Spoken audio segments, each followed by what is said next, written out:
The gavel slammed against polished wood, its echo slicing through the courtroom like thunder. "Order!" Judge Aileen Cannon's voice rang out, firm, almost regal. Cameras whirred as every seat filled, senators, reporters, and a restless public, all waiting for the storm they knew was coming. At the defense table sat Congresswoman Jasmine Crockett, calm but alert, a flicker of restrained fire behind her eyes. Across the aisle, Judge Cannon adjusted her glasses and leaned forward. The air between them crackled with invisible tension. The clerk's voice broke through the murmurs. Hearing on procedural conduct regarding the $50 million civic funds case. Session now in order. Judge Cannon wasted no time. "Congresswoman Crockett," she began, her tone sharp enough to cut glass. "I've read your filings, and frankly, they lack the basic structure of proper legal reasoning. You should know better, given your background in law." A ripple of surprise ran through the audience. Reporters exchanged glances, hands hovering over keyboards. It was a jab, subtle, but barbed. Jasmine didn't flinch. Instead, she folded her hands and smiled slightly. "Your Honor, I appreciate your concern. But I assure you, my reasoning is both sound and lawful. Perhaps unconventional, but lawful nonetheless." Cannon's brow arched. "Unconventional? The word we use in court for that is sloppy." Gasps filled the chamber.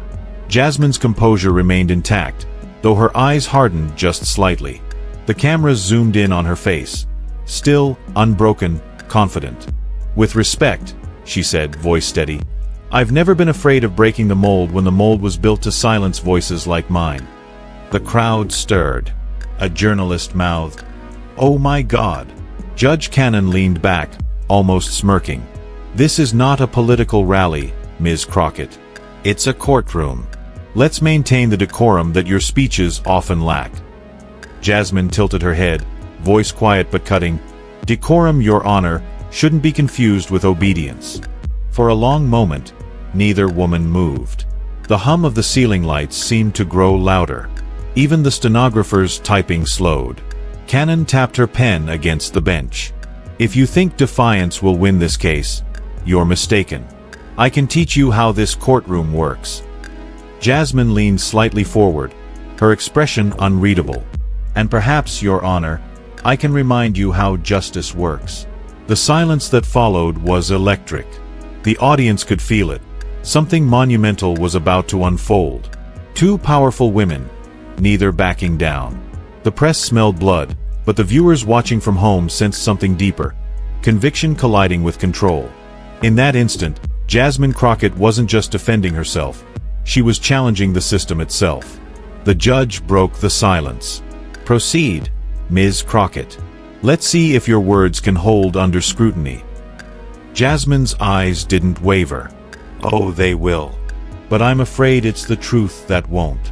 The first murmur of tension spread across the courtroom again, and this time, it wasn't going to fade. The courtroom's air conditioning hummed faintly, but no one noticed. The heat wasn't from the temperature, it was from the energy between Jasmine Crockett and Judge Aileen Cannon. A soft buzz of whispers rippled through the press gallery. One reporter muttered under his breath, "She's gonna push back. I can see it in her eyes." Judge Cannon cleared her throat sharply, signaling silence. "Congresswoman Crockett, this proceeding is not about politics, speeches, or moral theatrics. It's about facts, and whether your committee's report misused authority in the $50 million fund allocation." Jasmine adjusted the microphone in front of her. "I'm glad you mentioned facts, Your Honor. Because facts are exactly what brought me here today. Not assumptions, not bias." Cannon leaned forward. "Bias." The word echoed like a challenge. Jasmine didn't blink. "Yes, bias. Because when accountability is demanded from powerful institutions, it's often called aggression. But when power protects itself, it's labeled order. I've seen that pattern too many times to ignore." A hush fell again. The judge's eyes narrowed, but there was no visible anger, just control, polished and cold. "Ms. Crockett," Cannon began, voice like steel wrapped in silk, "this isn't your committee floor. Your tone may impress a crowd, but here, it carries no weight." Jasmine let the words hang for a moment. Then she smiled faintly. "I don't speak to impress crowds, Your Honor. I speak to expose silence." Cannon exhaled slowly, folding her hands. "You're testing the limits of this court's patience." "Sometimes," Jasmine replied softly, "the limits need to be tested if they've been drawn unfairly." The crowd stirred again.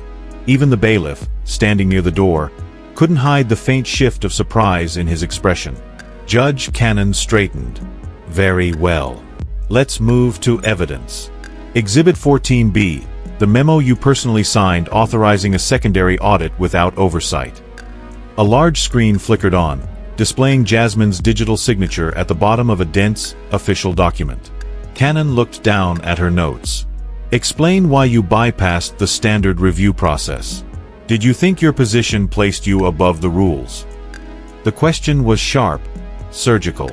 Jasmine leaned closer to the mic. "No, Your Honor. I believed my responsibility placed me within them, more deeply than anyone else dared to go. That memo wasn't an act of defiance. It was an act of duty. Someone had to pull back the curtain." Cannon raised an eyebrow. "Pull back the curtain? You make it sound like a crusade, not a compliance check." Jasmine's tone shifted, calmer but fiercer. "When money vanishes and no one asks where it went, that's not compliance, that's complicity." Gasps again. Cameras clicked rapidly. Judge Cannon's expression stayed unreadable. She tapped her pen twice. "Are you implying that this court, or this system, is complicit?" Jasmine's gaze didn't falter. "I'm saying the system protects itself before it protects the truth. And when someone tries to flip that order, suddenly everything becomes a problem." The words landed like a hammer. In the corner, a young law clerk whispered, "She's fearless." Cannon's tone sharpened. "That's enough moral posturing. You are not here to give lectures on systemic design." "Then maybe," Jasmine shot back, "it's time someone did." The courtroom froze again. For the first time, Judge Cannon's composure cracked, just slightly. She blinked, then straightened her robe. "Congresswoman, if you continue this rhetoric, I will hold you in contempt." Jasmine smiled, not arrogantly, but knowingly. "With respect, Your Honor, I've been held in contempt by worse things than truth." The audience exhaled audibly. For a long, silent minute, Cannon said nothing. She looked down at her papers, then back up, eyes sharper than before. "This hearing isn't over, Ms. Crockett. Not by a long shot." Jasmine's response came like lightning. "Neither is justice, Your Honor." The room vibrated with tension, a courtroom turned battlefield. The camera zoomed out slowly, capturing the two figures, opposite in power, equal in fire, framed under the towering emblem of "In God We Trust." Camera pans slowly across the courtroom. The silence that followed felt heavier than any verdict. Every pair of eyes, from the stenographer's careful glance to the audience's rigid posture, was locked on one woman, Jasmine Crockett. Judge Cannon broke the silence first. "Proceed," she said curtly, the word landing like a gavel strike. "The court will now examine the timeline of your so-called independent inquiry." The clerk pulled up another file, a timeline glowing across the courtroom screen, filled with dates, signatures, and red-flagged memos. Cannon adjusted her glasses. "Ms. Crockett, this document shows your team requested classified access to internal DOJ communications without proper authorization. Would you care to explain why?" Jasmine leaned forward slightly, voice steady but charged. "Because those communications contained information that should have been public, not hidden behind clearance walls. When public money is misused, transparency isn't a privilege. It's a duty." Cannon's eyes flicked to the defense bench. "You're admitting you breached procedure?" "I'm admitting," Jasmine replied, her words deliberate, "that I refuse to let silence be the final version of the truth." The audience murmured again, a hum of disbelief, respect, and danger all mixed together. Judge Cannon raised her hand to quiet them. "Ms. Crockett, you speak as if rebellion is virtue. You cannot self-appoint as the guardian of justice.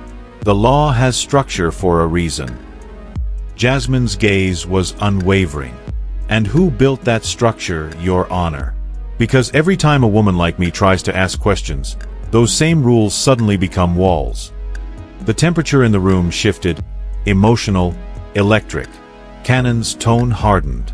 You're implying bias in the judiciary? Jasmine didn't flinch. I'm implying that justice without accountability becomes performance. And I didn't come here to perform. A deep breath escaped Cannon's lips, controlled but weary. She motioned for the next exhibit. Then let's examine Exhibit 22C. The email correspondence between your office and the Inspector General. Specifically, this line. She read aloud, her voice cutting through the still air. We may face resistance from judicial officers who prefer this matter remain handled quietly. Cannon looked up. You wrote that. Are you accusing members of this court of concealment?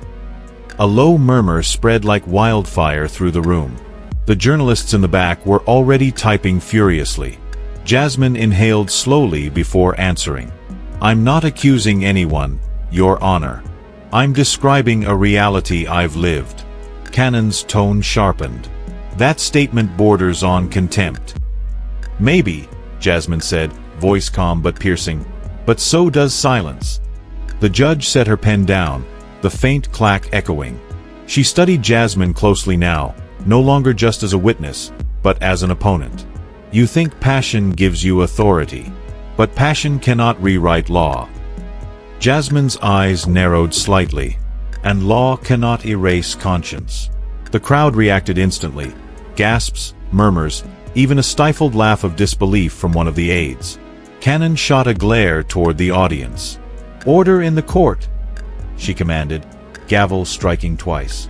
The sound reverberated like thunder. When quiet returned, Jasmine spoke again, softer this time, but deadlier. Your Honor, I respect this court.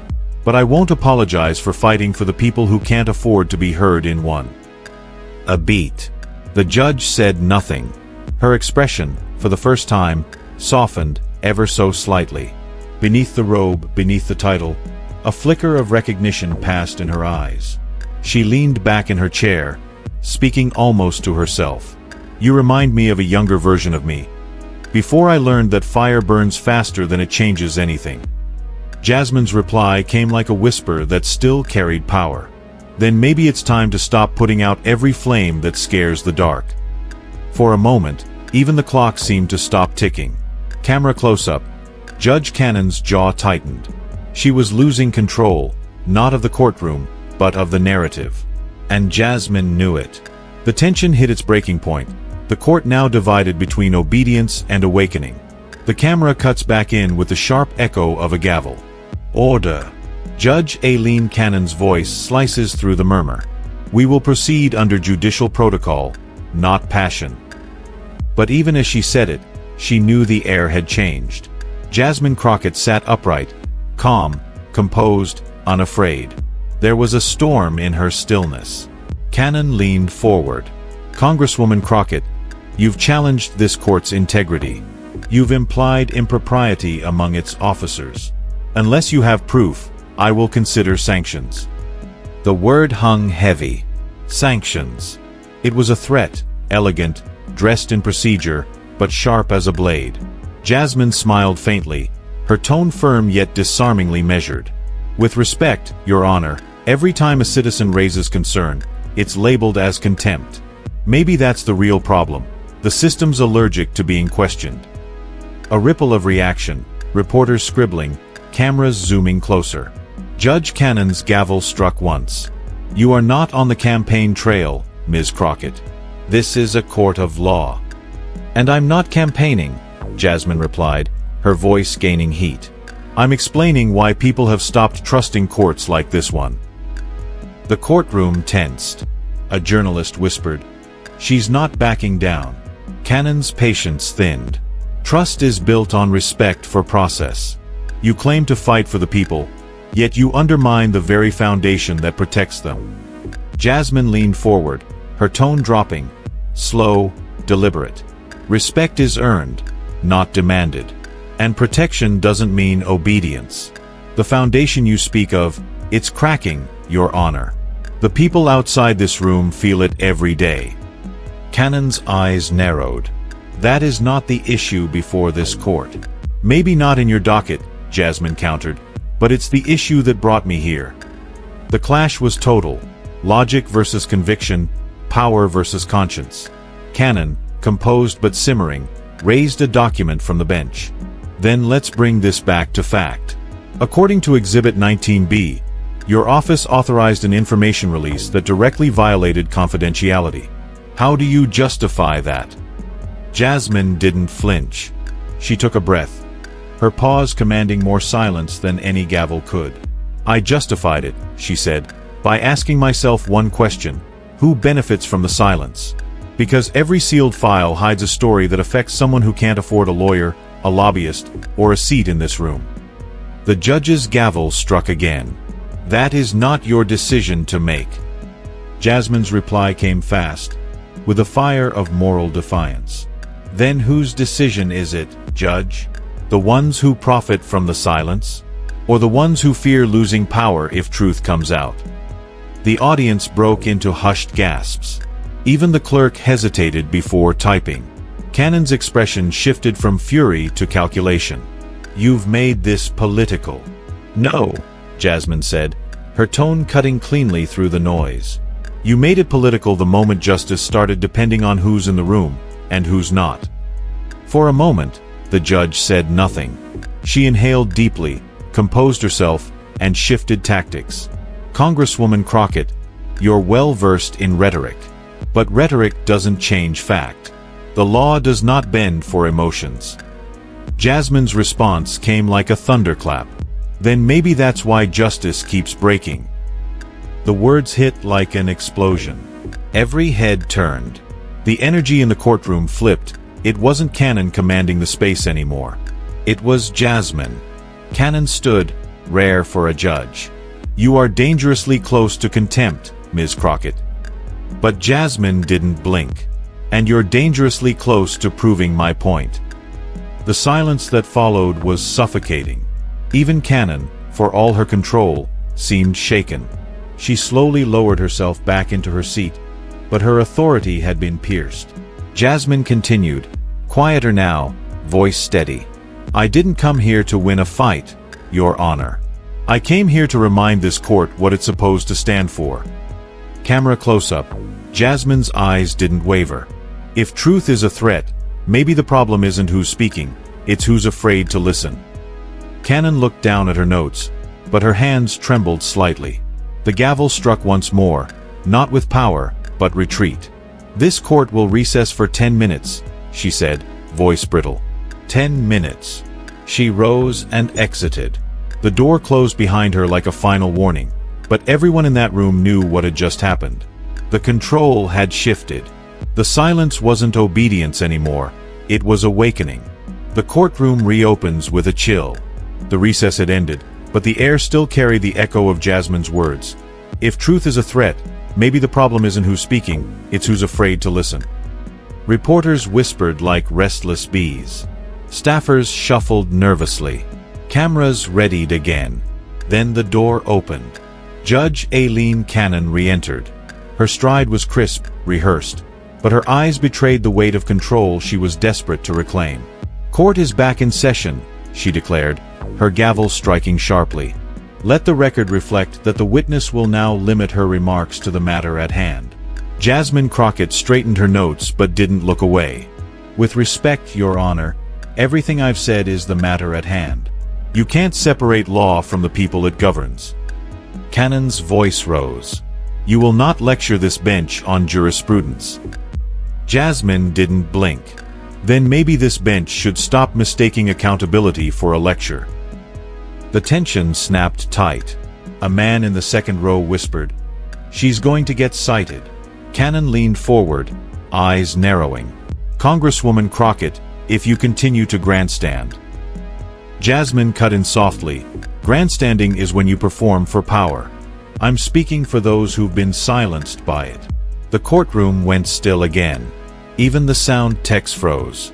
Cannon exhaled, controlling her voice. "You claim to defend the silenced, Yet you sit in one of the highest offices in Congress. Tell me, who exactly are you silenced by? A small, wry smile crossed Jasmine's lips. Systems don't silence people by shouting them down.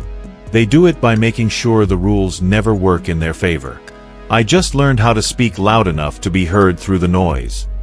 Cannon tried to interject, but Jasmine continued, her voice steady, unwavering. And maybe that's what scares this room most, that someone who wasn't supposed to sit here now refuses to stay quiet. A few people in the audience murmured in agreement. Cameras clicked. Judge Cannon's composure cracked. This court will not become a stage for social commentary. Then stop turning justice into theater, Jasmine shot back, her words echoing across the marble walls. Cannon froze. The phrase landed like a verdict. For the first time, she hesitated before responding. Her tone softened, but the words were defensive. You misunderstand me, Congresswoman. My role is not to silence you. It is to uphold the law. Then do it, Jasmine said, calm but cold. Uphold it equally, without bias, without politics, without favor. The silence returned, but now it was different, heavy, expectant. Cannon inhaled slowly, trying to pivot. Your rhetoric may play well on television, but the law requires evidence, not sentiment. Jasmine leaned forward, eyes sharp. Evidence? You want evidence? Let's start with the files your court sealed last month. Evidence that could have exonerated dozens of innocent citizens but was deemed classified for review.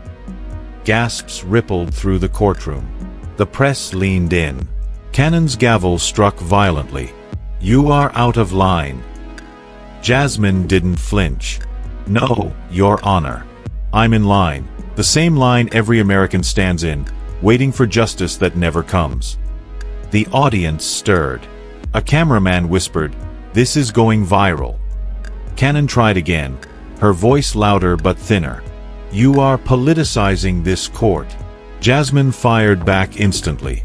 No, I'm humanizing it. Because behind every legal code, there's a life waiting for fairness. That was the moment the courtroom shifted again. Cannon's authority no longer anchored the room. Jasmine's presence did. Close up on Jasmine's hands, steady, deliberate, fingers tapping her notepad like a metronome of control. Cannon's eyes darted down to her notes. You think your speeches change the system? They don't. The law isn't about who talks louder. Jasmine's reply came like a whisper that hit harder than a shout. It's about who listens deeper. The gavel paused midair. The judge froze, realizing she had no comeback. Jasmine leaned back, folding her arms, not in defiance, but quiet conviction. You asked me to stay within the matter at hand, Judge Cannon. I am. Because this, she gestured to the room, to the cameras, to the flags behind the bench, is the matter. Justice isn't broken because we talk too much. It's broken because too many people stopped listening. The camera zoomed in, Jasmine's face calm, resolute. Judge Cannon's jaw tightened. You're dismissed for the day. But Jasmine didn't move. No, Your Honor. I think we're finally getting started. The audience erupted, not in applause, but in stunned disbelief. The gavel slammed again. Court adjourned. But as Cannon stormed out, the moment had already slipped from her grasp. Reporters surged forward, microphones flashing, as Jasmine stood alone at the table, the weight of truth still lingering in the air like thunder that hadn't yet faded. Her final glance toward the bench wasn't anger. It was pity, for a system that had just met its reckoning. It was over. Or so everyone thought. The courtroom lights dimmed as Judge Cannon disappeared behind the oak doors, her heels striking like fading echoes of authority. But the silence that followed wasn't relief, it was disbelief. The kind that leaves the air trembling, unsure what just happened but certain it mattered. Outside, the world was already reacting. Cut to Washington, D.C., Capitol Hill at dusk. Flashing lights. Reporters shouting into microphones. News tickers spinning headlines in bold red. Crockett confronts Judge Cannon. Courtroom erupts. Lawmaker calls out systemic bias in real time. the moment that shook the bench. The clip of Jasmine's final line, "Justice isn't broken because we talk too much. It's broken because too many people stopped listening," spread across every screen. Within an hour, it had more views than the court's entire press archive combined. On social media, reactions poured in like wildfire. Supporters hailed her as a truth-teller. Critics accused her of grandstanding. But through the chaos, one thing was clear: no one could ignore her anymore. Cut to Jasmine exiting the courthouse. Her team flanked her, reporters swarming, microphones thrust forward like weapons of curiosity. "Congresswoman Crockett, do you believe Judge Cannon was biased? Was that confrontation planned? Are you worried about disciplinary action?" Jasmine paused at the top of the courthouse steps. Cameras zoomed in. Her hair brushed back in the wind, her voice clear, unshaken. "I'm not worried about consequences," she said evenly. "I'm worried about a country that treats justice like performance. If truth offends power, then maybe power needs to be offended more often." That clip hit harder than any headline. The crowd murmured, and somewhere behind the flashing lights, even the skeptics couldn't help but listen. Cut to a news anchor desk later that evening. The debate raged on. Analysts dissected every gesture, every glance. One commentator leaned forward, shaking his head. "Whether you agree with her or not, Jasmine Crockett just redefined what accountability looks like inside a courtroom. That wasn't rebellion, that was revolution in real time." Montage sequence begins. Tweets flood in. Hashtag Crockett vs. Cannon trends worldwide. Clips of her speech circulate with dramatic music overlays.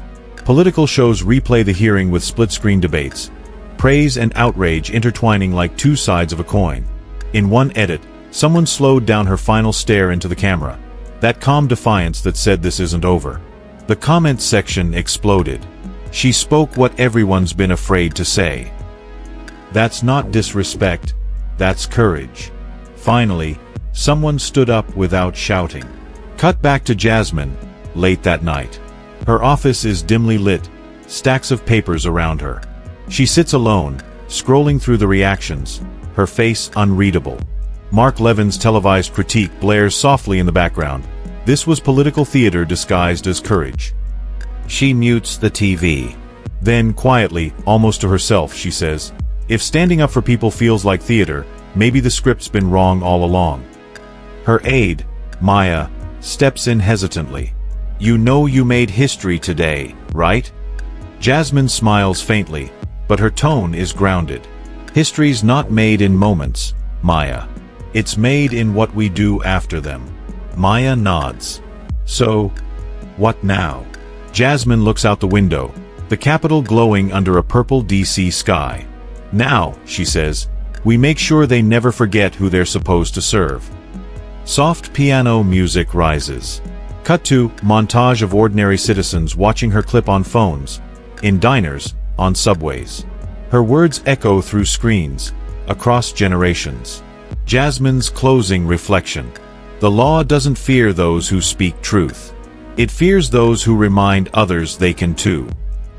The screen fades to black, but her voice lingers. And if silence ever becomes the law of the land, then breaking it will be justice. Final shot, a gavel rests on an empty bench. The camera pans to Jasmine's chair, empty yet powerful, as if her presence still fills the frame. Inspired by true events. For those who still believe truth has a voice. End credits roll slowly over echoing sounds of camera shutters.